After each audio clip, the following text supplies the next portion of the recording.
Seja muito bem-vindo, seja muito bem-vinda ao Clube do Meio-Dia. Todos os dias, de segunda a sexta-feira, eu entro ao vivo para te ajudar a solucionar os seus problemas na execução, as suas dúvidas diárias para o recebimento de um crédito, para a busca de bens dos devedores. O meu propósito de vida é compartilhar o conhecimento. E dentro da minha profissão, o meu propósito é fazer com que a gente tenha uma justiça mais efetiva, mais real, que dê resultado, que coloque dinheiro no bolso. E hoje, especialmente hoje, nós vamos receber um grande convidado aqui, o professor Homero Medeiros, para a gente falar de um tema absolutamente importante, que é a litigância predatória. O Homero é um cara que tem trabalhado muito sobre esse tema, sobre esse assunto. Eu tenho certeza que ele vai nos ajudar. Mas no Clube do Meio-Dia, você sabe que você também participa ativamente aqui com a gente. Você pode participar entrando ao vivo comigo ou mandando a sua pergunta aqui no balãozinho, tá? Se você tem alguma dúvida, especialmente sobre o assunto execução, cumprimento de sentença, busca de bens, é só usar o balãozinho, mandar a sua pergunta para mim. Ou se você preferir, eu quero entrar ao vivo, já escreve aí, eu quero entrar ao vivo. Daqui a pouco eu vou selecionar pelo menos uma ou duas pessoas para dividir a tela aqui, para entrar ao vivo e fazer a sua pergunta, tá bom? Como você sabe, aqui no Clube do Meio-Dia, a gente trabalha com dois grandes objetivos. O primeiro é melhorarmos como profissionais. E aí a gente traz convidados, a gente resolve perguntas, eu trago pontos específicos para que a gente possa melhorar, especialmente quando o assunto é execução, é busca de bens, é localizar o devedor, é descobrir as fraudes dos devedores. Essa é a nossa melhoria como profissionais. Mas também a gente tem como propósito a melhoria como pessoa.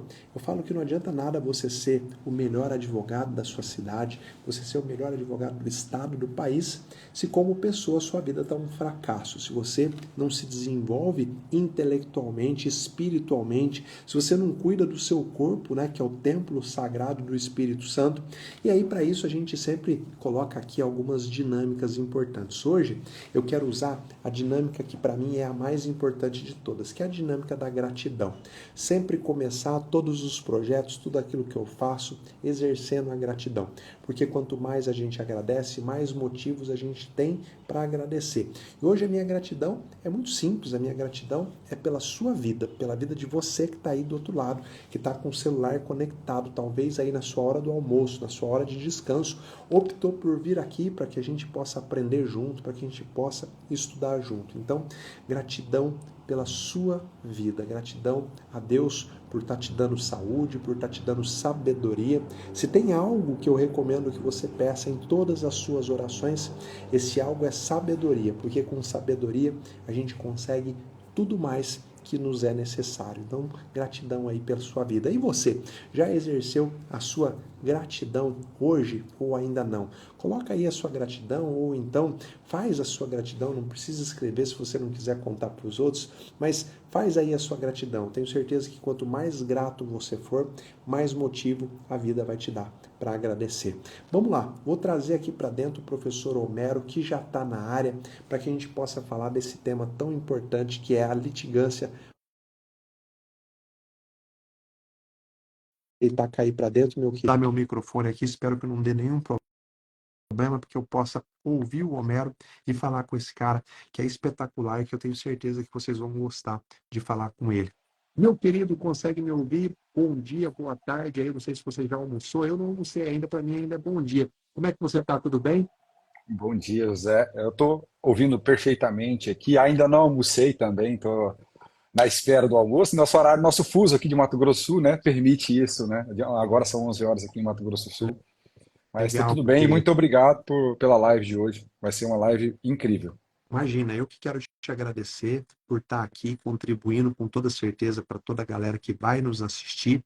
Para quem não conhece, o querido amigo Homero é defensor público aqui no nosso estado, é um dos brilhantes defensores, porque realmente serve ao público, né? Um defensor público que serve ao público, que está sempre interessado em melhorar a prestação jurisdicional, e é um cara que também veio para a internet, né? Compartilhar o conhecimento. Eu louvo todos os professores que vão para a internet, porque pegam aquele saber que talvez ficaria restrito ali a uma sala de aula com 40 pessoas e vem trazer para o mundo. Então, Homero, primeiro quero aqui de público render os meus elogios pela sua atitude de estar lecionando, de estar mudando a vida de advogados. Eu sei que você tem um treinamento muito legal ensinando os advogados a trabalharem especialmente com fraudes PIX, fraudes bancárias. Depois eu vou pedir para você falar mais sobre isso.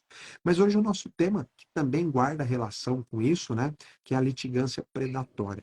Eu queria então primeiro te agradecer, dizer que aqui a casa está aberta, as portas estão abertas, todas as vezes que você quiser e puder estar aqui, vai ser uma grande honra te receber, tá, meu amigo?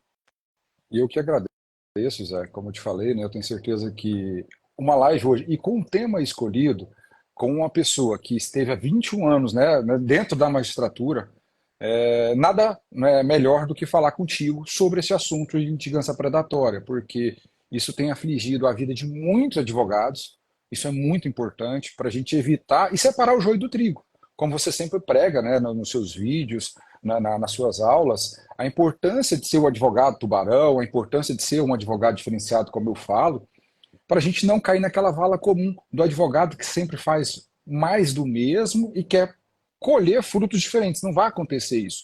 E pelo contrário, o judiciário cada vez mais está se estruturando, está usando o centro de inteligência para identificar realmente litígios predatórios, demandas infundadas, e aí nós precisamos, né? E através da internet a gente tem esse poder de levar isso a todos os estados do Brasil, a todas as cidades, não só os estados. Isso é muito importante. Eu até demorei a entrar para o mundo digital e hoje eu agradeço, né, a Deus e, obviamente, ao Rodrigo Alvarez também, que foi uma pessoa que me trouxe para o digital. Eu dava aulas nas escolas da defensoria e ficava ali naquele mundinho fechado. Enquanto inúmeras pessoas precisavam de conhecimento e você já fazia isso há anos ali, né? Eu acho que é importante mais a gente transformar vidas a partir do conhecimento, né? E eu sempre gostei de ensinar. Só que eu tinha essa restrição com o digital. Mas com o tempo eu vi que não tinha como e era o melhor caminho para levar esse conhecimento a todas as pessoas que precisam saber dele. Meu amigo, deixa eu aproveitar só para fazer um grande alerta, tá? O Homero, ele exerce uma função pública dentro da defensoria e, meus queridos, por mais incrível que pareça, há quem queira, de alguma maneira, impedir servidores públicos de lecionar, o que é o maior absurdo que eu já ouvi na minha vida. Eu, enquanto juiz, eu sofri muito com isso. De colegas magistrados querendo, mas o juiz não pode ensinar na internet. Esse é um dos maiores absurdos que a gente pode falar. O professor é professor em qualquer lugar, independente da profissão. O professor, ele não deve ser só professor, porque senão ele não experiencia e ele não sabe ensinar. Então, o Homero, enquanto defensor, tem muito conhecimento que a gente precisa. Então, alguém querer tolher um defensor público de ensinar é o fim do Brasil, é querer emburrecer a população. Então, meu querido, eu queria dizer aqui que você tem o meu total apoio, tá? Que você continue mesmo, apesar das dificuldades, apesar dos invejosos. O que mais tem é invejoso vendo o seu sucesso, vendo o tanto de gente que você está ajudando.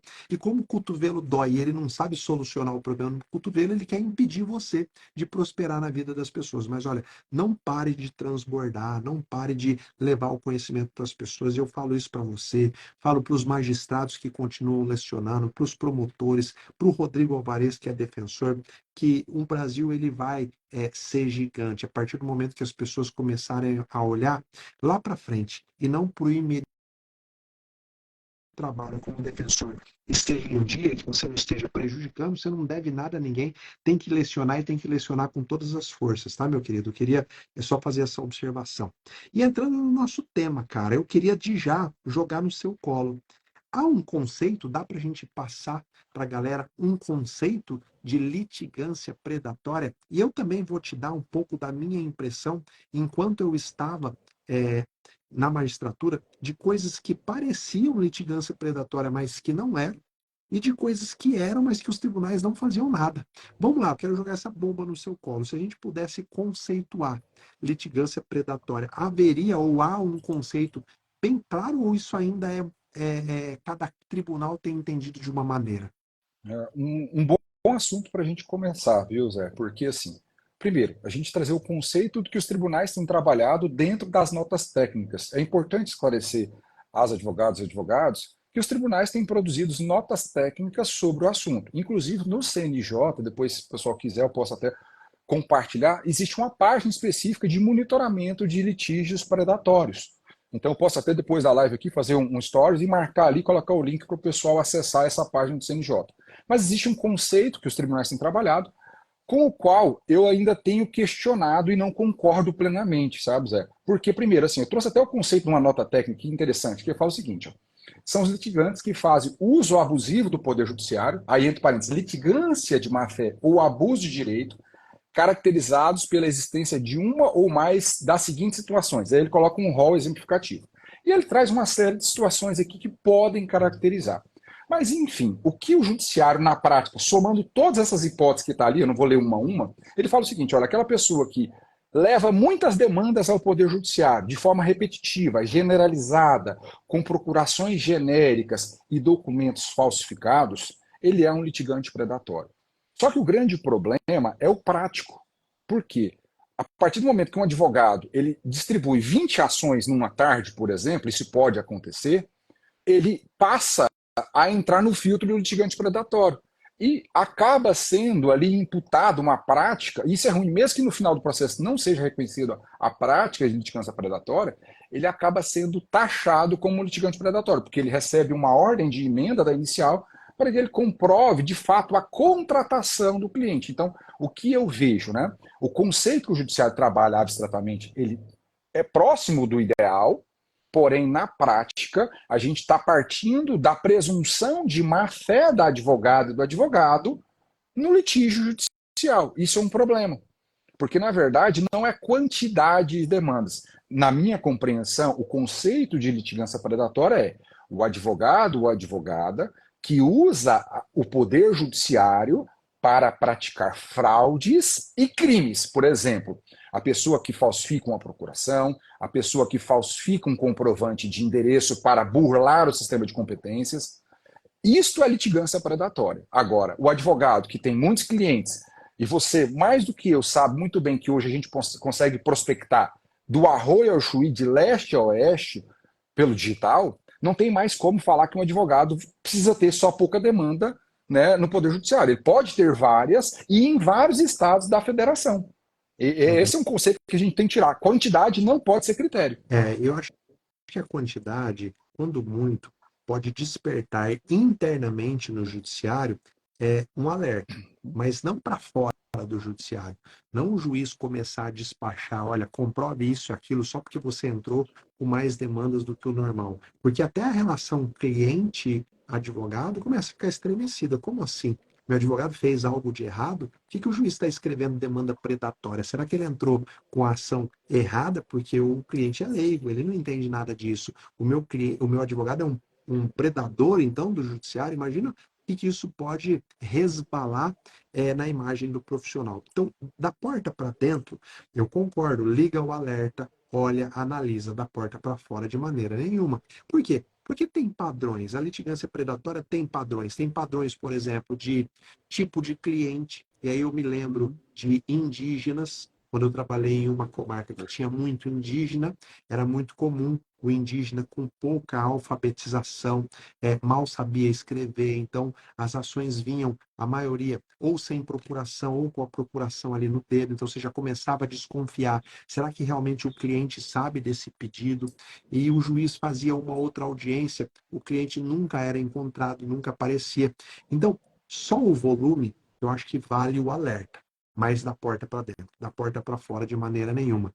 Como você bem pontuou, hoje eu conheço advogados que eles distribuem 50, 100 ações por dia porque captam pela internet. Então, montaram uma linha de produção, principalmente trabalhista, por exemplo, e soltam uma publicidade que atrai, por exemplo, funcionários do frigorífico tal, tem milhares.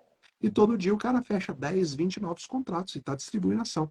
Isso é litigância predatória de maneira nenhuma. Ele está exercendo o dever de advogado de representar o cliente. Então, esse primeiro ponto, cara, eu acho que falta um conceito mais unânime e que seja, como a gente disse, algo que não atinja o advogado no primeiro momento, tá? Que possa, sim, ligar um alerta, mas não logo de cara. Acho que isso é importante, né?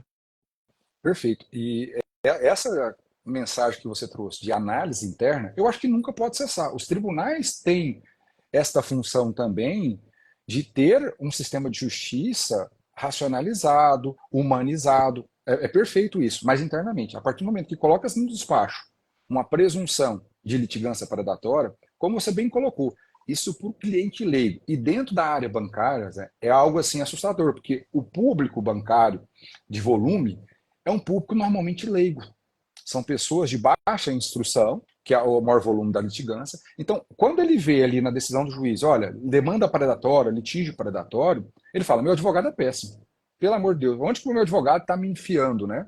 E às vezes o advogado trabalhou de forma correta, ele prospectou de forma lícita, respeitando o provimento da OAB, procuração totalmente correta, documentação correta, só que ele acaba se deparando com aquela situação. Eu já tive casos de aluno, por exemplo, que ele distribuiu 5 ações. E no histórico dele naquele tribunal, ele tinha no máximo 50 ações. E mesmo assim, ele recebeu ali, pelo fato de ter distribuído no mesmo dia 5 ações, um despacho ordenando, né, a emenda para apresentar documentos em razão de suposta litigância predatória. Né? É uma situação, e a gente vai falar um pouquinho sobre isso, como lidar diante dessas situações. E um outro ponto que você colocou, que eu acho que é fundamental, ligou ao sistema interno. Como que o tribunal vai trabalhar com estas informações, como é que o tribunal vai fazer diante disso? Ele vai orientar os magistrados com relação àquele juiz a ter uma postura diferente, ou ele vai provocar as instâncias competentes para apurar as irregularidades. É um outro ponto que a gente precisa refletir e o próprio Poder Judiciário precisa fazer autocrítica, porque o papel do Poder Judiciário também não é de investigação direta. Se tem prática de crime, a autoridade policial ou o Ministério Público. Se tem prática de ofensa, né, ao Estatuto da OAB, a instância é a OAB e não o Tribunal de Justiça. Porque senão a gente acaba criando como se fosse, e a gente fala isso na linguagem dos bancos, né, uma lista interna, um cadastro de restrição interna a certos advogados. E aí acaba gerando para alguns magistrados uma antipatia, porque, por exemplo, o tribunal faz uma lista de advogados que são potencialmente predatórios. Peraí, eu sou juiz, recebi uma lista do Centro de Inteligência, esse advogado aqui é potencialmente predatório. Como é que eu diferencio isso, né, e consigo neutralizar essa informação dentro da minha cabeça? É algo complicado.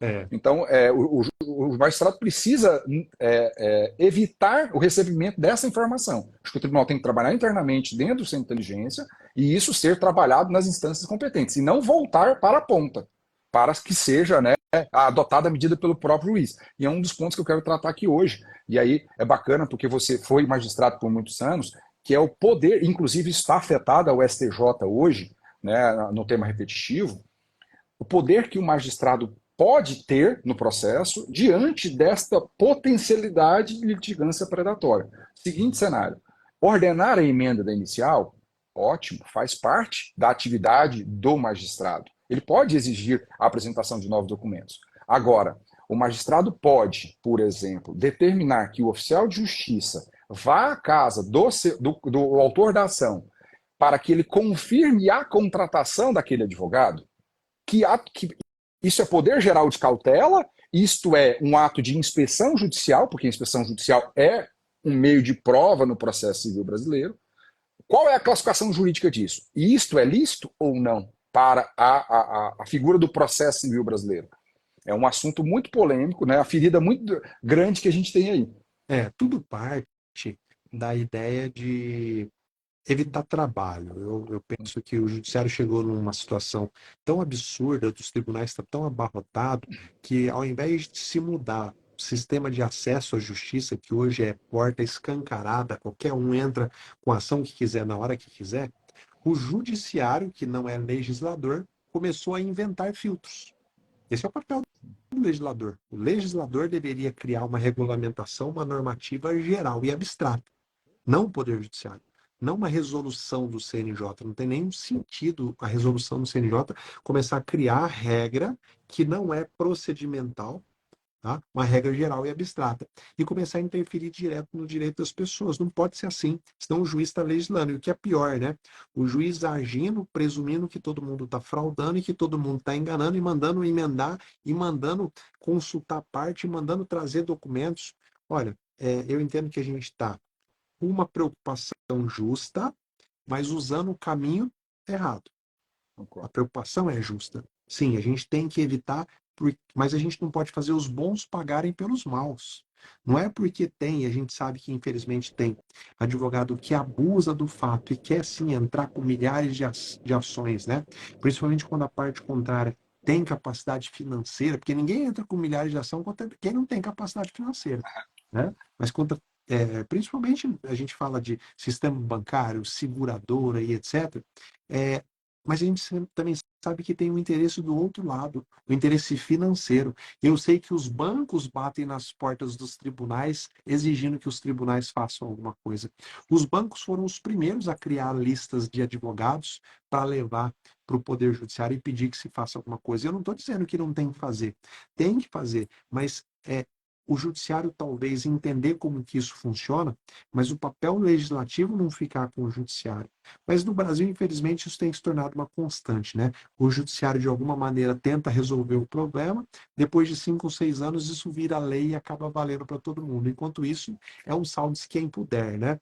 Meu querido, se a gente puder ir diretamente para questões que vão afetar no dia a dia. Hoje, se o advogado, por exemplo, ele é procurado por um grupo de pessoas, então ele é procurado lá por um grupo de pessoas que são vinculadas a um sindicato, talvez, que apresentam a ele um problema. Olha, todos nós tivemos uma fraude aqui no nosso olerite, que seja um débito em conta que nunca existiu ou que não foi contratado. E ele tem que ajuizar a ação representando todo mundo.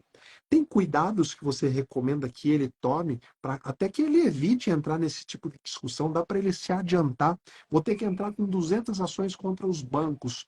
Como é que ele pode se adiantar? Porque nada melhor do que remediar é prevenir, né? É prevenir para que o juiz não dê um despacho, que ele não fale de litigância predatória. Você tem passado algo nesse sentido para os seus alunos? Tenho sim, Zé. E eu justamente uso o lema, né, advocacia bancária diferenciada, para a gente sair da vala comum, para parar de fazer mais do mesmo. E aí a orientação é, você tocou num ponto, indígenas e analfabetos, por exemplo.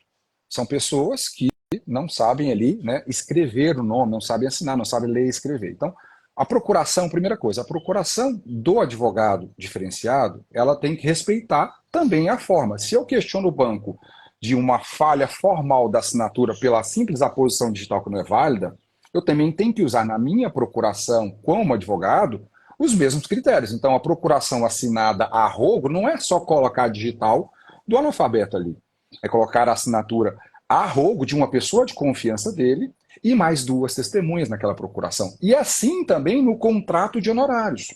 Isso é muito importante.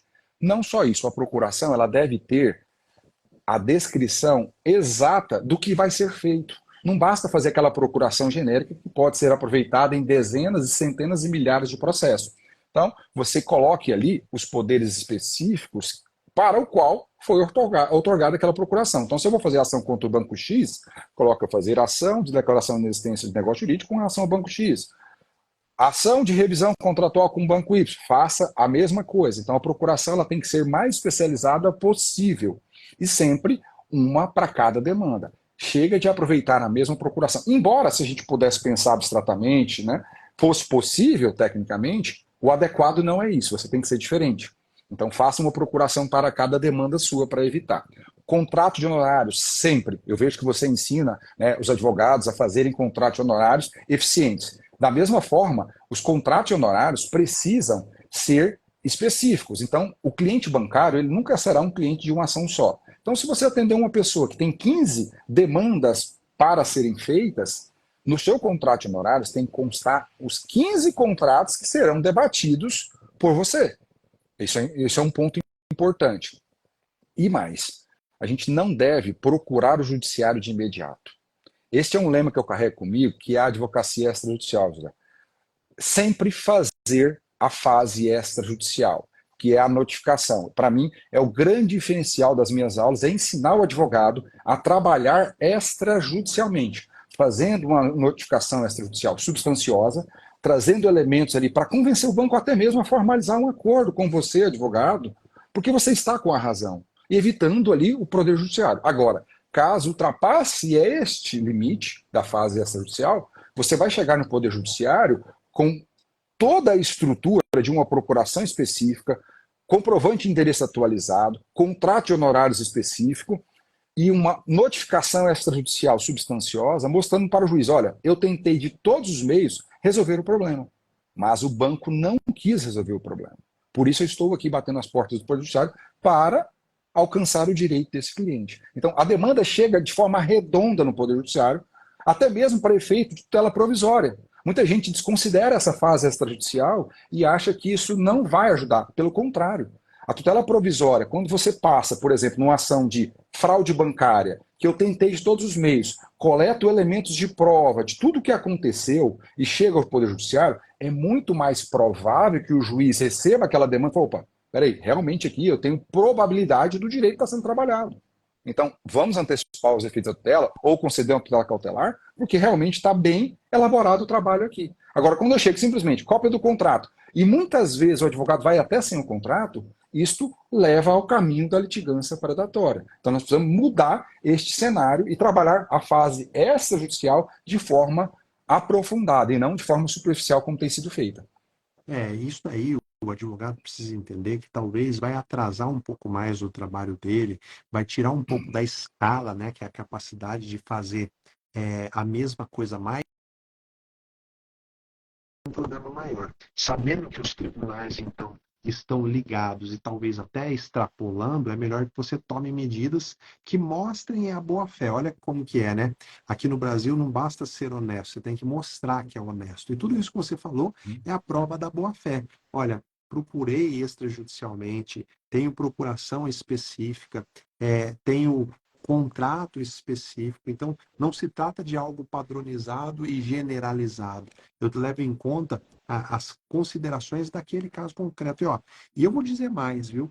Sempre que possível, e isso aí você não precisa juntar no processo, mas se você tiver o contato com a parte, seja ele realizado por WhatsApp, por telefone, pessoalmente, gravações mesmo, isso aí não custa você hoje andar com um pequeno gravador e deixar registrado para que você tenha no escritório.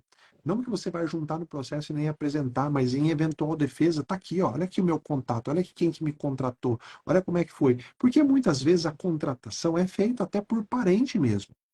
Eu lembro, tinha um grupo de indígenas em Aquidauana, onde eu trabalhei, que vários eram idosos, não tinham nem capacidade muito para se expressar, e os filhos procuravam a defensoria, procuravam advogados.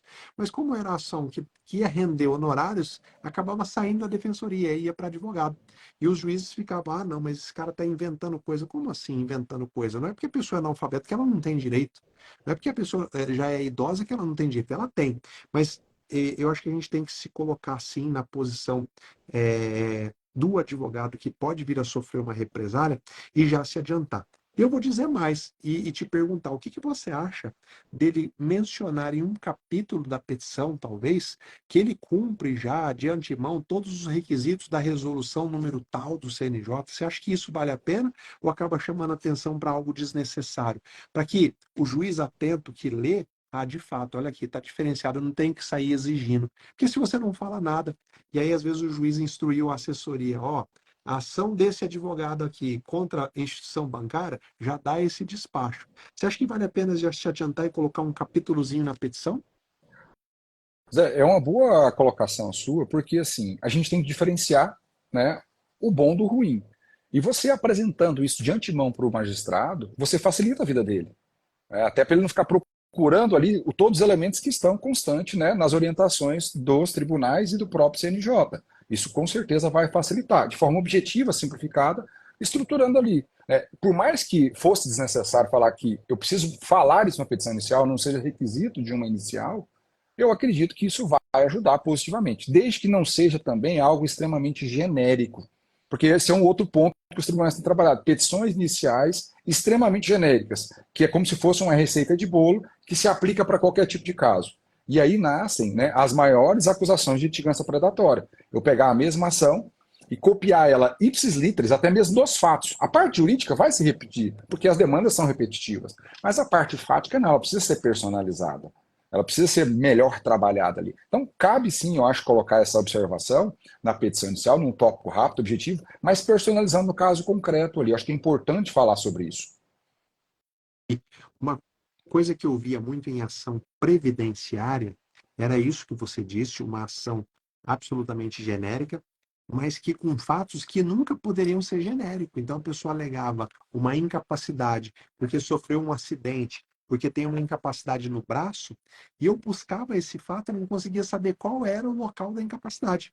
Porque a petição era um copia e cola de uma outra peça. Então, isso era absurdamente ruim para o processo. Porque a hora que o juiz ia analisar os fatos não estavam individualizados. Então, ainda que você use um padrão, um modelo padrão, na parte fática, destaque, mude até a cor se for necessário.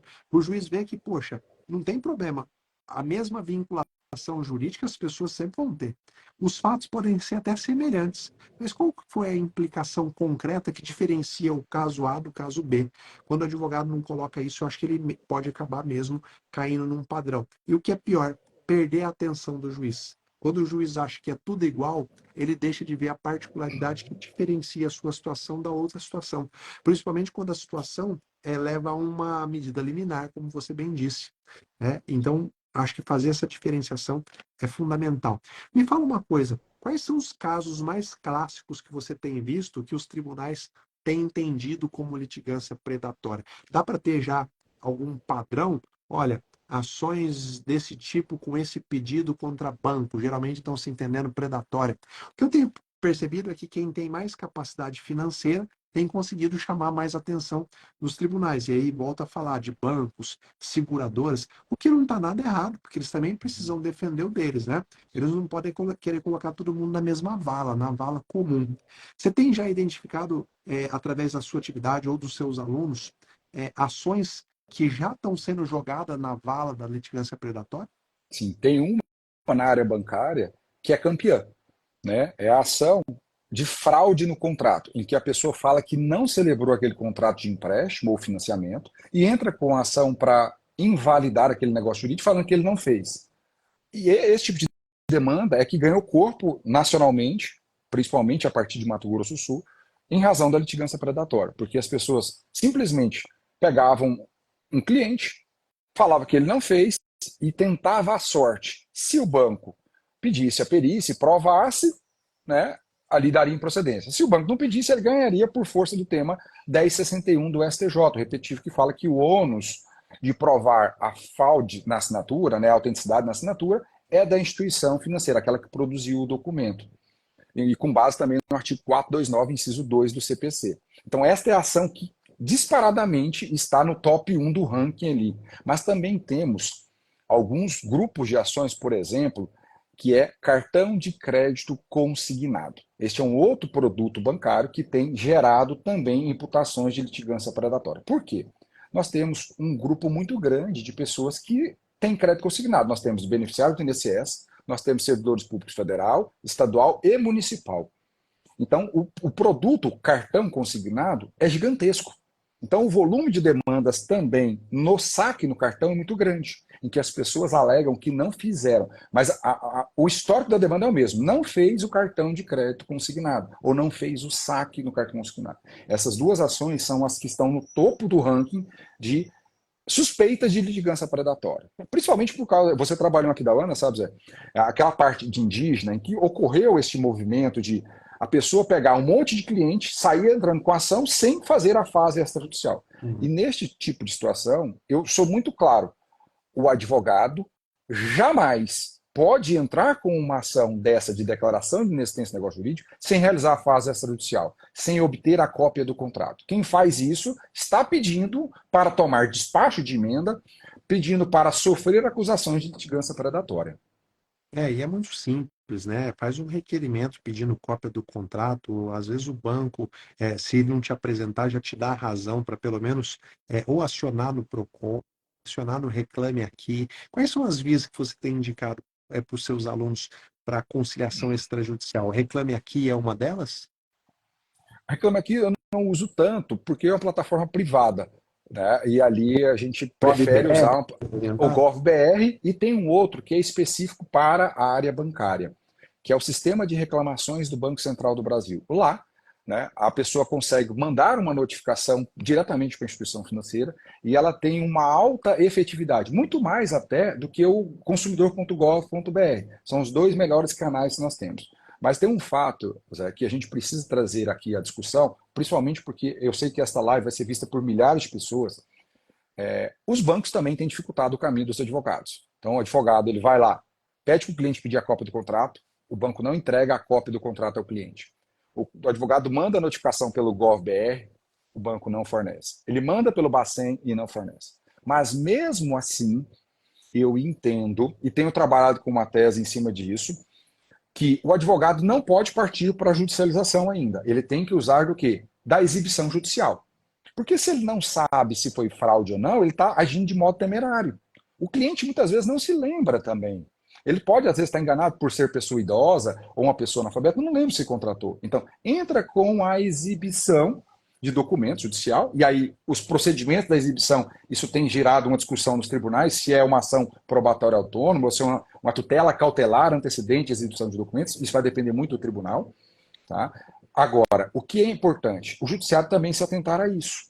É um outro fato que a gente precisa fazer uma reflexão. Peraí, se os bancos não estão fornecendo contrato, está subindo o número de demandas de exibição de documentos, o judiciário precisa se posicionar, porque o banco também está fomentando a litigância predatória, de forma resistida, de forma passiva, mas está.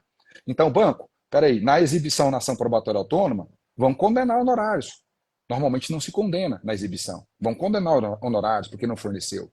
Segundo, e aí é o que eu tenho feito a partir da teoria do desvio produtivo do consumidor do professor Marco de Salme, eu tenho indicado e orientado os meus alunos a fazer o seguinte: tenta todos os caminhos extrajudiciais, tenta o judicial também. E aí você vai trabalhar com a tese de desvio produtivo do consumidor para buscar indenização contra o banco. Por quê? Eu tentei o cliente, tentei por um canal do Golf, tentei pelo canal do Bacen, e é um direito do consumidor receber o contrato. Peraí, eu tentei 3 vezes e ainda tive que usar a via judicial. Isso é um desvio produtivo, que a pessoa perdeu o tempo vital. Então, o banco tem que reparar a perda do tempo vital daquele consumidor. Então é algo que eu tenho fomentado ainda, isso é extremamente novo, Zé. Eu deixei para falar com vocês aqui, é extremamente novo. Você não vai encontrar ainda jurisprudência sobre o assunto, porque os alunos estão trabalhando agora na base isso, para que nós possamos formar um precedente nos tribunais de forma unificada. Mas isto vai evitar também litigância, porque às vezes a pessoa recebe o contrato, verifica que não tem abusividade, verifica que não tem fraude e não judicializa. Então o judiciário precisa punir essas condutas também predatórias do banco de resistência. É um ponto Tem, importante. tem duas coisas que o judiciário, se ele fizer melhor, já ajuda muito. Primeiro, nas situações em que o cliente entra com ação afirmando não contratei e o banco vem e prova a contratação, isso é litigância de má-fé. O judiciário tem que começar a aplicar pena de forte a desestimular o cliente a fazer isso de novo ou o advogado a fazer isso de novo. Porque o advogado, ele acredita no cliente, o cliente falou que não contratou, ele vai e entra com ação. E aí, de repente, ganha uma pena de litigância de má-fé. E a gente sabe que os juízes são resistentes, quase ninguém dá. Cara, eu via alteração na verdade dos fatos, eu metia litigância de má-fé. O problema é que também é uma multa ridícula, que não vale para nada, principalmente quando a parte é beneficiária da justiça gratuita. Então, esse é um ponto. E o segundo é isso que você falou: o judiciário chamar os bancos, os grandes litigantes, o judiciário já tem mapeado. Ele sabe quem são os grandes litigantes. O maior, se eu não estou enganado, é a INSS do Brasil. Chamar os grandes litigantes e falar: cadê o seu canal de resolução extrajudicial de conflito? Lá nos Estados Unidos, se eu não estou enganado, acho que foi o Eric Navarro que estava dizendo esses dias atrás em uma live, que o maior comércio eletrônico dos Estados Unidos, que é aquele portal eBay, as pessoas compram tudo pela internet, como ele viu que os clientes começavam a ter problema com fornecedores, porque o eBay ele é um marketplace, ele vende de vários fornecedores. E aí começavam a ter produtos com defeito, produtos que não eram entregues. E como o eBay começou a ser acionado judicialmente, o que ele falou? Cara, deixa eu criar o meu sistema interno de resolução de conflito. Então ele tem lá um mecanismo onde ele coloca consumidor e fornecedor frente a frente, eles negociam e resolvem as demandas por lá. O índice de satisfação com a plataforma foi lá para cima. Então, talvez o judiciário chamar os bancos para conversa e falar, ó, você vai ter que tirar uma parte do seu lucro para criar esse sistema. Porque se você não resolve seus conflitos e tudo tem que vir para o judiciário, não há judiciário que aguente, meus queridos. Eu luto, a minha luta aqui na internet, é, Romero, é por um judiciário que funcione, que dê resultado.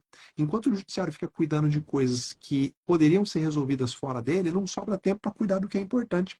Por isso que hoje o juiz é tão resistente para fazer pesquisa de bens, para fazer um Bacen, porque ele acha que ele tem coisa mais importante para fazer. Não, o mais importante é dar resultado. É chegar para o cliente final e falar assim, ó, tá aqui o direito que você veio buscar. Não é tá aqui um processo arquivado, tá aqui um processo extinto, isso não serve para nada.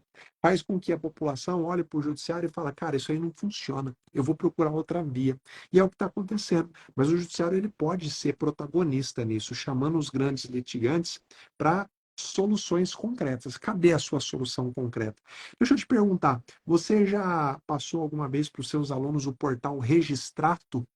Eu não sei se você conhece, acredito que Sim. sim, mas talvez um bom caminho é o próprio cliente, né, junto com o advogado, entrar no portal Registrato, porque lá são anotados e, inclusive, disponibilizados todos os vínculos bancários.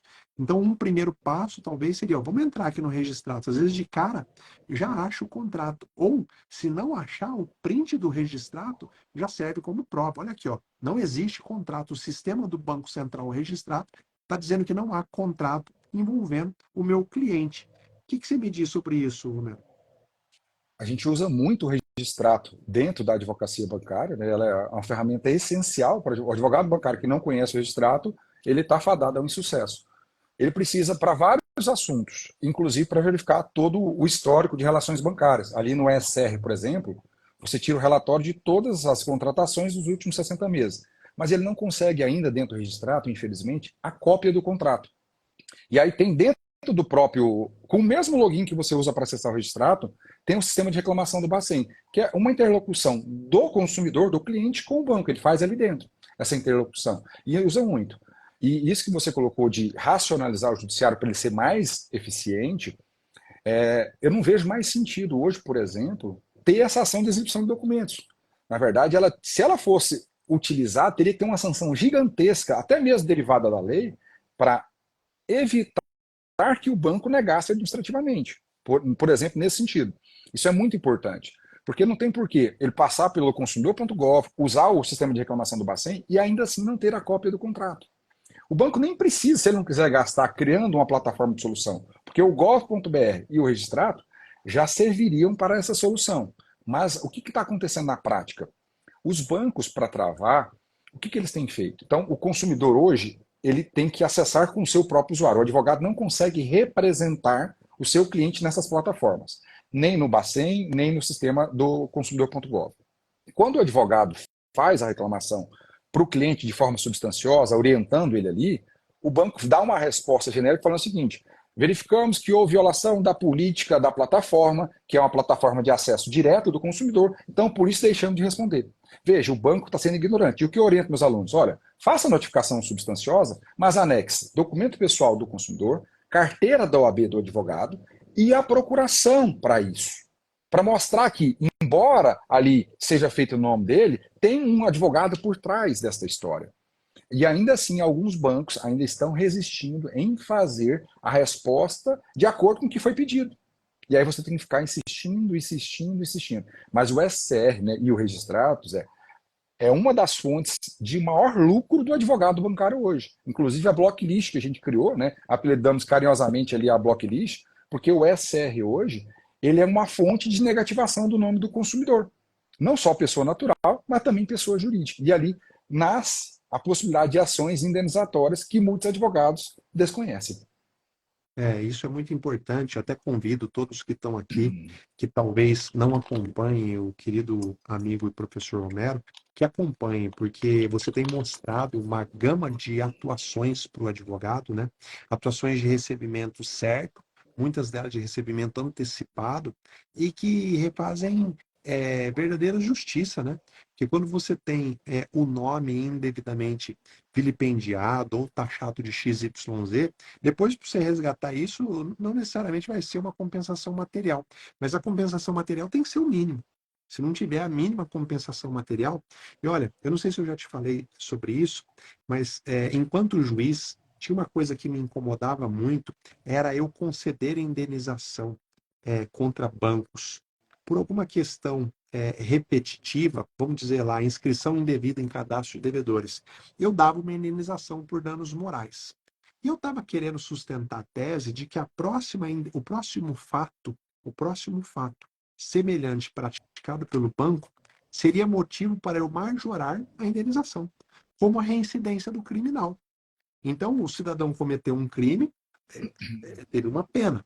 Se ele comete um crime depois daquela pena, ele é considerado reincidente, a pena dele é aumentada. E eu cheguei a começar a escrever um artigo científico, depois eu vi, cara, artigo científico e nada vai ser a mesma coisa, porque o poderio econômico é que vai falar mais alto, eu acabei desistindo. Mas eu ainda acredito muito nessa tese. O banco inscreveu indevidamente o nome de uma pessoa, foi condenado a uma indenização por danos morais. Depois, não teve diligência em outro caso de outra pessoa, ele é reincidente. A condenação não pode ser mais nos 5 mil lá que o juiz colocou. É 5 mil e mais tantos por cento pela reincidência. E aí eu quero ver eles não se mexerem economicamente para mudar o sistema. Tá? Então, eu cheguei a criar uma tabela para que eu pudesse controlar isso, essa reincidência, compartilhar com os juízes da mesma vara para que eles soubessem da reincidência e eles aplicassem no processo deles. E aqui não é uma guerra de consumidor contra banco, é simplesmente algo que você pode fazer para regular o sistema. A indenização por danos morais ela não tem um caráter pedagógico. Então o juiz está ensinando, mas ninguém está aprendendo. Porque se você volta a praticar, cadê o caráter pedagógico? Não faz nenhum sentido, né? O que você acha disso? Você acha muita viagem da minha parte ou acha que é algo que dá para levar adiante aí? Não, na verdade é fantástico e se encaixaria perfeitamente dentro da lógica do STJ que ele tem trabalhado hoje, que é o caráter bifásico da mensuração dos danos morais hoje. Danos extrapatrimoniais, né? Eu não vou falar nem danos morais. Danos extrapatrimoniais em geral. O STJ, a partir da, acho que é a construção do Luiz Felipe Salomão, salvo engano, esse início de raciocínio. Ele coloca duas fases, como se fosse uma dosimetria penal, no sentido que você está falando. A primeira fase, ele pega o padrão médio daquele tribunal para aquele tipo de conduta. Então, vamos supor, né, negativação indevida do nome do devedor. Então, o Tribunal de Justiça, por exemplo, Mato Grosso do Sul, fixa um padrão médio de 5 mil reais, vamos assim dizer. Né? Pega o mínimo e o máximo, faz uma média ali. Aí ele vai para a segunda fase, que são as circunstâncias, como se fosse a fase do 59, ali do CPC. Então ele fala gravidade da conduta, condição financeira do autor e do réu, ele fala da conduta do próprio autor também. Então, nisso que você está falando, na gravidade da conduta, entraria aí uma forma de exasperar a sanção. Peraí, a gravidade da conduta do banco é alta, por quê? Ele já em outro processo foi condenado pela mesma conduta e mesmo assim ele persistiu nesta conduta. Então, por isso, eu não posso aplicar aquele piso ali médio que tem ficado 5 mil reais. Eu tenho que aplicar quanto? Aí entra a sua lógica da tabela. Eu vou aplicar isso mais um percentual em razão da continuidade da mesma conduta mesmo depois de uma condenação transitada em julgado. Então, Porque, entra inclusive nesse sistema bifásico. é, porque senão fica o judiciário enxugando o gelo, né? O banco trabalhando só com a lógica financeira. Para quem não sabe, o banco trabalha com lógica financeira. Se responder extrajudicialmente for economicamente mais vantajoso para ele, ele vai responder. Se não for, ele simplesmente não vai responder. Se tiver que criar um sistema com custo muito elevado e que a conta não feche lá na frente, ele não vai responder.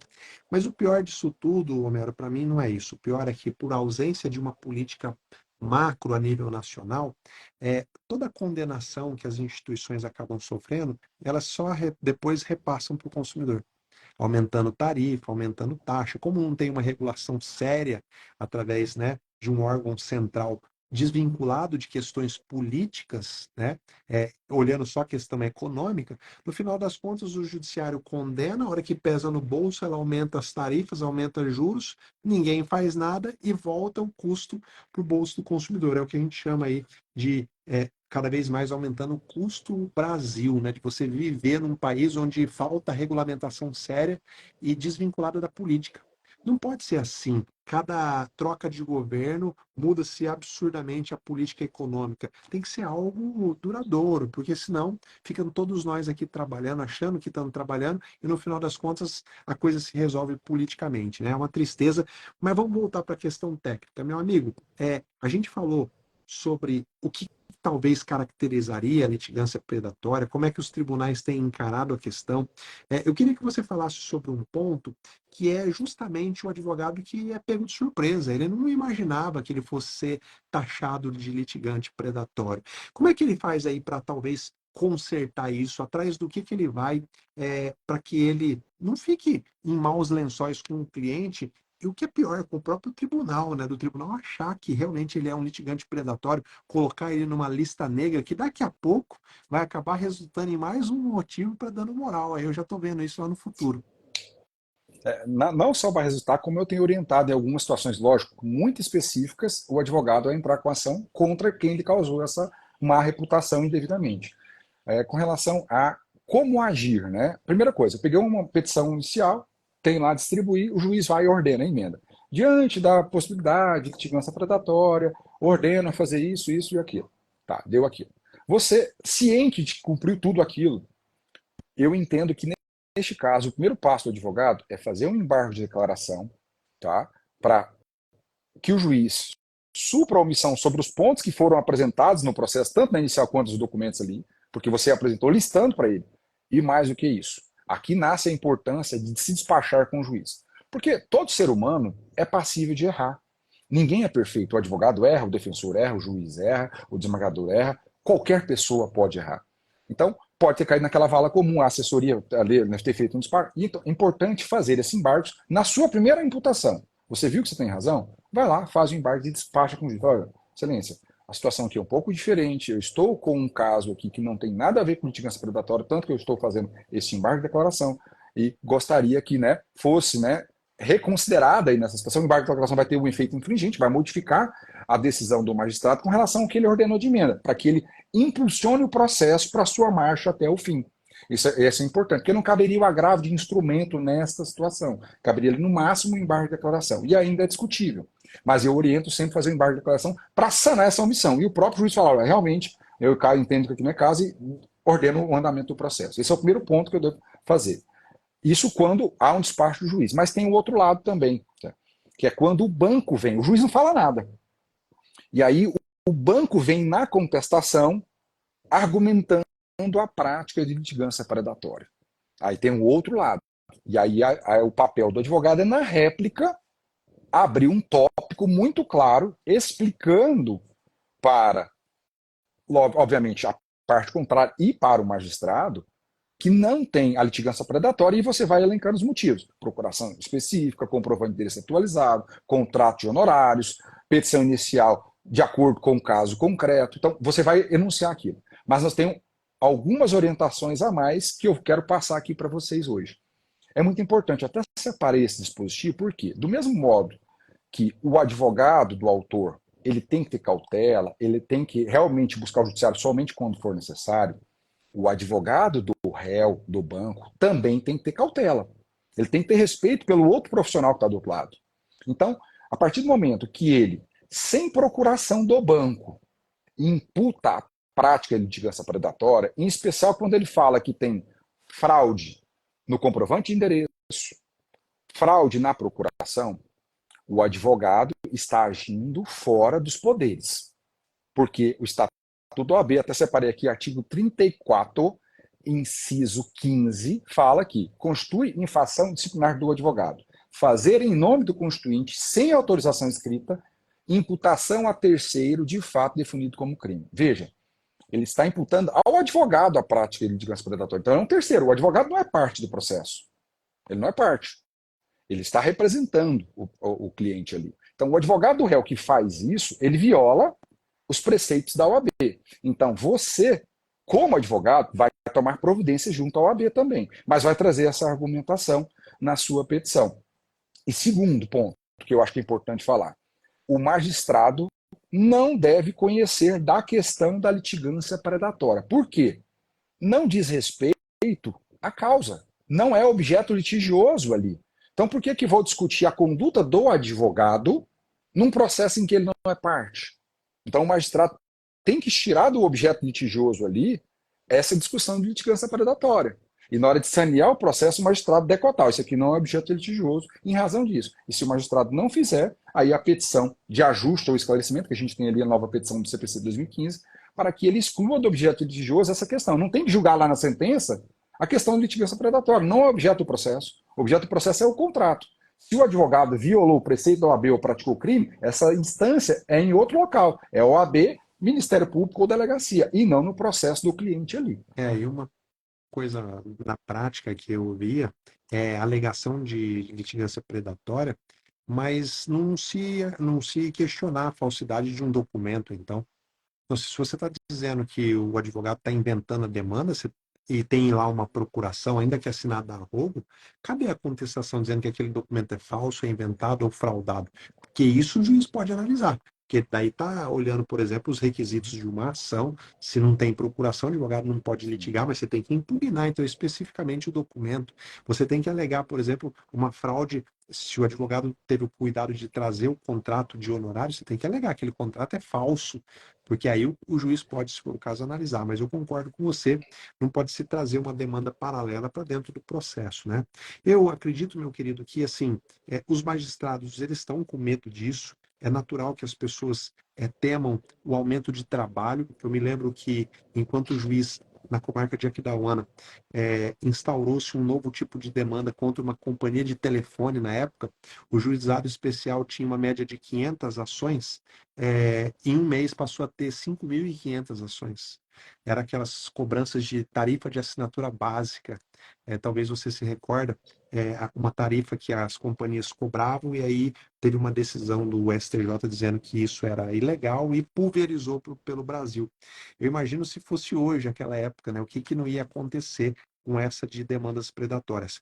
Eu acho que sim, tem que ter o cuidado, mas o seu trabalho de orientação é fantástico para os advogados. Como é que o advogado pode sim buscar o direito do cliente dele frente a uma instituição economicamente muito mais poderosa, mas que sim, que pratica injustiça, que erra como todos nós erramos, né? Porque quando o cliente erra com o banco é o primeiro a acionar o judiciário também, e às vezes apresentando centenas, dezenas de ações, sem nem juntar o contrato. Eu já tive várias ações, e aí também o judiciário precisa cuidar dessa demanda predatória também, né? Não é porque é uma instituição que eles não estão usando o judiciário de forma a causar prejuízo, e o judiciário também não querer ser o legislador. Essa é a minha preocupação. Legislador é legislador, tem senador, tem deputado. O judiciário tem maturidade suficiente para organizar as suas demandas, chamar o legislador e falar: olha, legisla sobre isso. Inclusive, tem capacidade de proposição legislativa, né? É claro que, dependendo do tema, se for afeto ali ao sistema de justiça, o judiciário pode. Se não for, poxa, tem tanta interlocução, né, entre o ministro do STF para chamar o presidente do Senado: olha, precisamos olhar isso com cuidado antes que cada juiz passe a decidir de um jeito. O problema para a população é cada juiz decidir de um jeito, é a insegurança jurídica. Mas, meu amigo, queria te agradecer demais aqui. Eu sei que a gente poderia falar muita coisa sobre esse tema, mas eu costumo aqui respeitar. A gente fica pelo menos uma hora aqui ao vivo. Eu sei que eu já tomei muito seu tempo, te agradeço demais, tá? Quero mais uma vez dizer para quem ainda não conhece o trabalho do Homero, é só clicar aqui, ó, você vai encontrar o perfil dele, começa a acompanhar, participa de todos os eventos. Aliás, meu querido, se você quiser falar de algum evento que você vai fazer nas próximas datas, fica à vontade, e desde já quero deixar o meu agradecimento. Que Deus possa sempre te abençoar na sua atividade docente, na sua atividade profissional. Tem aqui, na minha pessoa, alguém que sempre vai lutar para que profissionais do poder público ou fora dele possam lecionar livremente. Eu sofri muito por isso. Inclusive, uma das grandes razões que me fez deixar o poder judiciário foi ser tolhido no poder de ensinar. Quando começaram a me incomodar profundamente, ameaçar, perseguir, porque eu lecionava, eu falei: não, isso não é para mim, eu vou para o lado de fora. Mas eu espero que não aconteça, que você possa continuar lecionando grandemente aí, meu amigo. Obrigado pela presença, viu? Zé, eu agradeço o convite, o espaço para estar aqui contigo, né? Você é uma pessoa que eu sempre admirei e esteve sempre na vanguarda do ensino jurídico no Brasil, não é só Mato Grosso do Sul. Isso é muito importante. Esse seu apoio é fundamental, porque senão daqui a dia no serviço público nós vamos ter pessoas que não têm compromisso de transformar vidas. Isso é importante. Educação É a maior ferramenta de transformação da sociedade. E se nós, que estamos dentro do serviço público, combatemos esse tipo de transformação, nós queremos uma população cada vez mais medíocre, infelizmente. Nós não podemos permitir isso e não vamos, né, desistir em razão de desestímulos que são praticados diariamente. Né? Se preciso for, caminhos novos traçaremos, mas é importante sim transformar conhecimento, transformar pessoas a partir dessas aulas, dessas lives que a gente faz aqui constantemente pelas redes sociais e outras plataformas. Zé, nos dias 15 a 17 eu vou fazer um evento gratuito para o pessoal de advocacia em fraude Pix, que é um assunto extremamente atual. Inúmeras pessoas caem em golpes, são vítimas de fraude Pix, e existem possibilidades de se recuperar esse dinheiro e até mesmo em determinadas situações ter indenizações. Lógico, não é toda fraude, isso é importante, eu tenho compromisso com um conhecimento sério. Não é toda fraude que gera indenização, é óbvio que não, mas nós temos inúmeras possibilidades de responsabilizar o banco diante da sua falha de segurança, tem que estar muito claro isso, a falha de segurança tem que estar presente. Então, nos dias 15 a 17, eu vou ensinar como atuar nessas causas de fraude Pix, de forma totalmente gratuita, e a inscrição é pelo link da minha bio. E agradeço pelo espaço de estar aqui.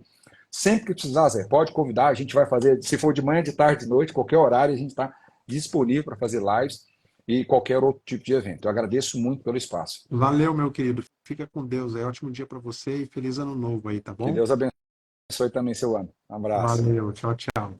Olha aí que legal, meus queridos. Esse é o nosso clube do meio-dia. Às vezes, o ator principal vai ser um professor convidado, como foi hoje aqui o professor Homero. A única coisa que eu quero é que você já coloque na sua rotina. De segunda a sexta-feira, meio-dia, você está almoçando, está descansando, está no trânsito, entra aqui, acompanha o nosso clube do meio-dia para que a gente possa aprender junto, tá bom? Amanhã eu vou dar um foco maior em responder as dúvidas da galera, em colocar mais gente para dentro. Por enquanto é isso aí. Um beijo no coração de cada um. Até a próxima, galera. Tchau, tchau.